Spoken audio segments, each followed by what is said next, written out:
মাননীয় দর্শক মন্ডলী, এইভাবে অসুর সম্রাট বীরনাবর্ত শ্রীকৃষ্ণের হাতে হয়েছিলেন নিধন। তাই অটল রহিগান্ধীর চৌনিত নাটক বীরনাবর্ত সুর 2024 সালের নতুন পালা। যদি কিছু ভুল ত্রুটি হয়ে থাকে ক্ষমা করে দিও। নমস্কার, নমস্কার, নমস্কার। দর্শক মন্ডলী, এইভাবে অসুর সম্রাট বীরনাবর্ত শ্রীকৃষ্ণের হাতে হয়েছিলেন নিধন।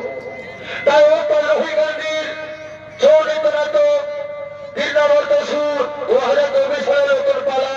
যদি কিছু ভুল ত্রুটি হয়ে থাকে ক্ষমা করে দিও। নমস্কার, নমস্কার।